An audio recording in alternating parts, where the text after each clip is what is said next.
Hey everybody, welcome back to Jeff Bull Central. We're doing an on-camera mental health discussion for you. We're talking about mean people. What do you do? What do you do with mean people if you have mental illness, serious mental illness? Um, we're using mean as a pejorative only because it describes a wide range of stuff, I feel. Which can range from just simple triggering behavior, stuff that triggers all your stuff to come out, right down to just people being straight up mean. So I'll start with this. My wife, she has a term that she calls a bucket of energy. Okay, so my wife also has some illnesses, not mental health illnesses like I have. She's actually got some physical illnesses. And she has what she describes as a bucket of energy, right? Which basically means that whereas most people's buckets are completely empty half the time, right? Hers is almost always half full. So when she tells me this, that my bucket's full, I know, okay, so it's time to relax a little bit, time to lay off, okay? So I would describe that with people with mental illness, only call it like a mental bucket of energy, right? Or like a battery on a phone that's almost always empty or something like that. We get triggered really easily. We have a lot of we're almost always it's almost always some kind of heightened emotional thing. And so I have schizoaffective disorder, bipolar type, which means that I'm either always up or down, which is the bipolar, or I actually do hear things that aren't there all the time. I see things sometimes that aren't there.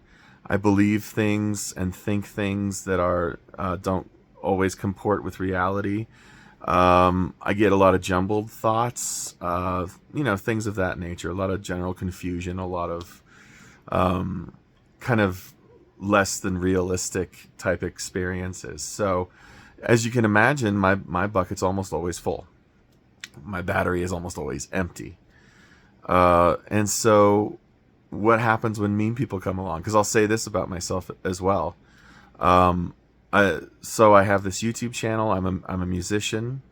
I'm a writer, and so those are the kind of the things that I do to interface with the world. Because believe it or not, I don't do much else in my life because of my illness.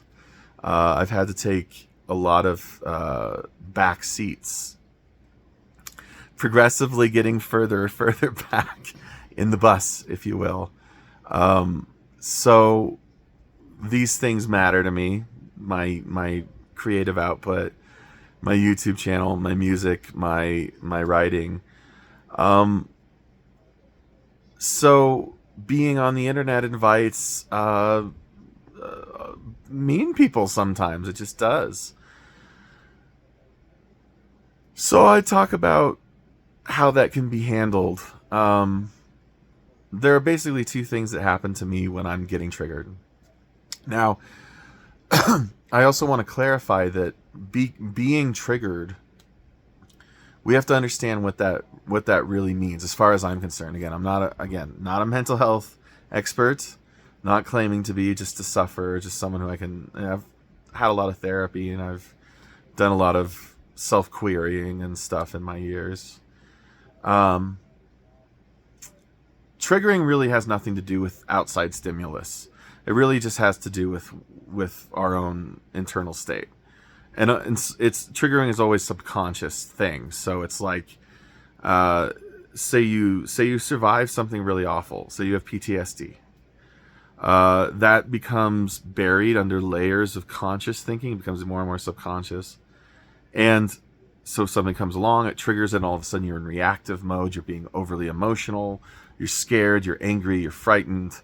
Depressed, roller coaster ride kind of thing. So that's what triggering is to me.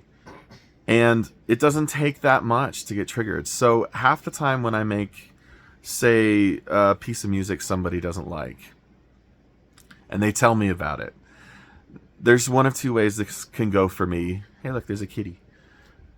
this can go one of two ways for me. Tell me if you're the same way. um, Either I can bypass it somehow and just say that guy, that lady, that whatever. They don't know what they're talking about. And I can let it go and then let it slip. But then sometimes I actually do get triggered. And I'm not gonna pretend I don't. I'm not gonna be the YouTube personality that says nothing bothers me. Sometimes stuff bothers me because I do have mental illness. And the truth is that I am actually kind of vulnerable on this channel with you, because I feel that talking about my issues, it does make me a little bit vulnerable. But I feel like it helps me, which is probably mostly why I do it. But I've found over the years that it can actually help others too, so I do it that way. But the thing is I do get kind of nasty stuff sometimes. So when I do get triggered, what happens is it goes into like a spiraling phase. It starts as a small stimulus, and then it becomes kind of like an earworm, and it kind of gets embedded in your brain, and it becomes a small like go around, like, well, I don't know if that was nonsense, and then it becomes like, oh, maybe they had a point, and then and then within an hour or two, you're like doing this up and down roller coaster thing. And this maybe doesn't describe everybody, but I think I have a feeling it probably describes people more than you might think, because even normal people do this sometimes, depending on what it is. So how do we interrupt that spiraling thing where it just gets worse and worse and worse and just goes down? There's two ways that I've found that can do that.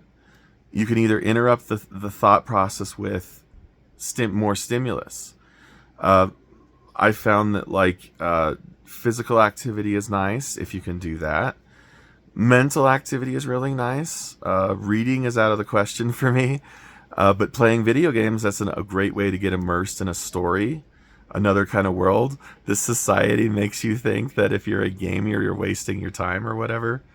That's never been my experience. I found that it's actually great therapy to go to a foreign place and check out a foreign place and be a hero in a foreign place, right? You can also take a nap, okay? And that's like psychologically, that's actually in the data too, that if you are spiraling like this, if you take a nap, you reset the brain, you wake up fresh, everything's good. So that's something to think about. I'm really talking about the fact that when you get laid low because of this stuff, that's really what I'm on about here. And it doesn't happen to everybody. I acknowledge that. I really am just talking about people with this issue. But again, I guess I kind of learned a long time ago that the best way to forge my way in this world was to be a little bit brave about these things, because so I'm obese. Hi. And I have schizophrenia. Hi. I've had a lot of adversity. I've had a lot of mean people, believe it or not. Plus, I'm on YouTube, smartly saying commentary things, offering my opinion. That doesn't get me super liked sometimes. But I think that you might find, I've had a lot of conversations with people who are like me, and the one thing that they notice that I do is that I make stuff, that I do stuff. And again, that's part of that is just like out of necessity. Part of that is because I can. When I had my psychosis, I was out of commission. I wasn't even myself. I couldn't write a stitch of prose if you had a gun to my head. I could write maybe like half a sentence or two and then start getting jumbled, or not even be able to finish a short story, say. When it came to music, I wasn't making music very well. Here's a kitty again. Um, so that took me a few years. So I think that if you see someone like me, truly, who has the same difficulties that you have, because I do. I get low. I get crazy. I don't want to use the word crazy. I'll use it for myself. I get uh, like I said, it doesn't correspond to reality with me sometimes. It's the truth. I am like you. It's just that I've had a long road of recovery, but I've had room to recover a little bit. So if you suffer from delusional thinking, for instance, it's not so easy to go about some kind of vocational thing. For me, vocation is art. For other people, it's any number of things. Know that you've got to recover first, to some extent. Maybe that's not the right way to say it. Know that you've got to be stable enough to even want to do stuff. I don't want people to think that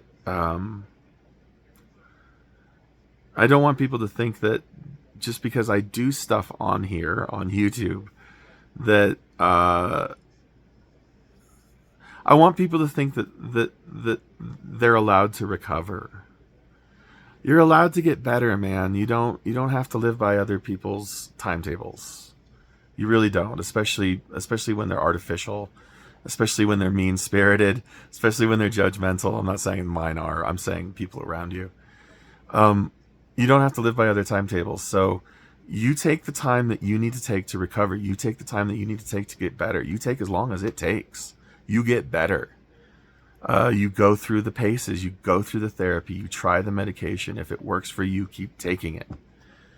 But know that there's an end point. There's a point where you can maybe, if not relax, at least kind of like come to some kind of like equilibrium, even though it's still maybe crazy around you, even though like any number of the things that I hear or perceive or just think or whatever it is, my own mind is my own worst enemy. In spite of all that, you might still find an equilibrium at some point, but not if you don't recover first. So this issue of mean people, and acknowledging the fact that sometimes triggering isn't at all to do with the outside world, that actually should give you a little bit of hope, because if you can take the time, if you can do the process, you can do the legwork to get yourself just a little bit better, a little bit more stable, a little bit more positive about your circumstances and about the world, and about your place in it. Where there's life, there's hope. It's a cliche, but it's true in my experience. Then you might find doing stuff comes naturally. And if you are in that place now, or if you hope to be soon, and there's no reason to think that won't come for you. There's no reason to think that. Don't start getting on the fate illusion that this is going down like the Titanic and there's no way out, okay? Because there's always a way out with this stuff. It's never permanent. It's never world ending. This plays tricks with you. So when we're at this equilibrium, the mean people, they're not so mean. Sometimes they're just sad. That's the truth. Sometimes they're just sad people, and we can say, oh, look at the sad person. So that probably accounts for like half and half, why I'm getting half and half. Like half I'm okay, half I'm getting triggered. That's probably where I'm at. I wanted to say all that. I wanted to give you some practical advice for how you can stop these spiraling out of control phase of all of this. I also wanted to offer a little bit of hope. Seriously, you can do this. I know it's really bad. My God, I understand how bad it gets. Mental illness of any kind, delusions and hallucinations are not. But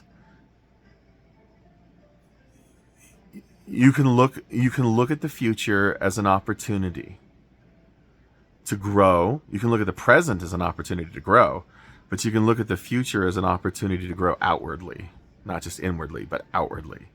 The future's bright because you can imagine it not as a place of like complete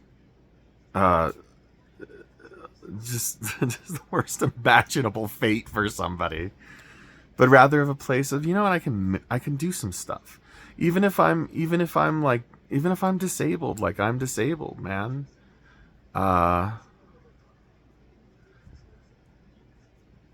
Gosh, like I'd give anything to be to not have to deal with my own weirdness. But since I can't, I do what I can when I can, because I can. And I'm hoping that you can too. And I'm praying for you to be able to do that. Let me know in the comments section how you deal with this stuff. If you're kind of with me on this. Like this video, subscribe to Jeff Full Central. We also do video games and music and some other stuff sometimes, and we do one of these mental health videos at least once a month. That's all I gotta say, okay? So until next time, please do take care of yourselves and take care of each other, and I'll see you next time. Bye-bye. Yeah. Okay, do me a favor, everybody. This is my newest musical release, Audiophile One. It is a remastered, resequenced, remade version of my first album that I put out, I guess about 4 years ago now. I always wanted it to sound a little bit better. I always wanted it to flow a little bit better, so that's what I've done here. You can check this out. Spotify, Amazon Music, Apple Music, even here on YouTube. That's it. That's all I gotta say. I am spent, or spient. Is that the French? No, that sounds more German. A spinta. That's the Italian. Sorry if I just offended people.